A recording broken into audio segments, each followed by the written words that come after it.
14 ilmuwan muslim yang terlupakan sejarah koran Sindu Jumat, tanggal 23 September 2016 sampai pukul 5.35 WIB. 14 ilmuwan muslim yang terlupakan sejarah. Tapi kita bahas 3 aja dulu. Yuk kita buktikan sejarahnya. Sejarah membuktikan dunia Islam telah melahirkan banyak ilmuwan hebat di berbagai bidang. Sayangnya para cerdik pandai itu tidak mempatenkan ilmunya. Hal inilah yang menyebabkan banyak orang-orang pintar Islam tidak dikenal dunia laiknya para ilmuwan Eropa dan Barat.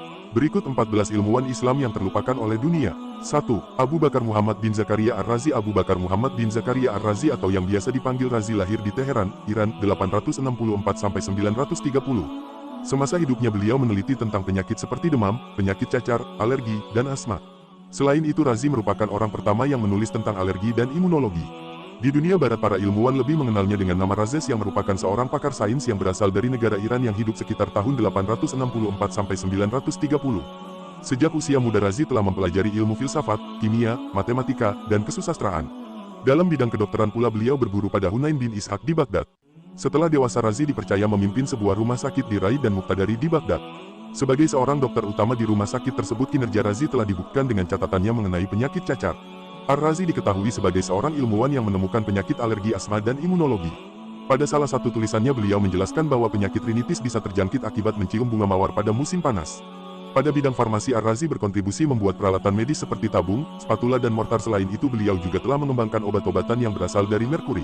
2. Abu Ali Muhammad Al-Hasan Ibnu Al-Haytham atau Ibnu Haytham Al-Hazen lebih dikenal dengan nama Al-Hazen seorang ilmuwan yang meneliti tentang sifat cahaya dan juga ahli dalam bidang sains, falak, matematika, geometri, pengobatan, dan filsafat. Al-Hazen lahir di Basra pada tahun sekitar 965 kemudian tinggal di Kairo hingga akhir usianya pada tahun 1039. Ibnu Haytham sangat mencintai ilmu pengetahuan bahkan sebelum diangkat menjadi pegawai pemerintahan di tempat kelahirannya.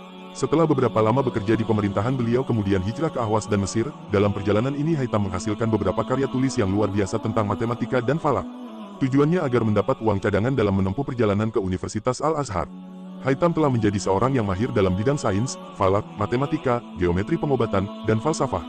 Tulisannya mengenai cara kerja mata manusia telah menjadi salah satu referensi yang penting dalam bidang kajian sains di Barat.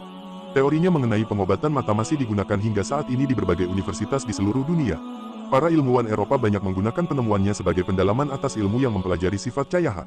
Beberapa ilmuwan Eropa seperti Boger, Bacon dan Kepler terinspirasi dari Al-Hazen dalam menciptakan mikroskop serta teleskop.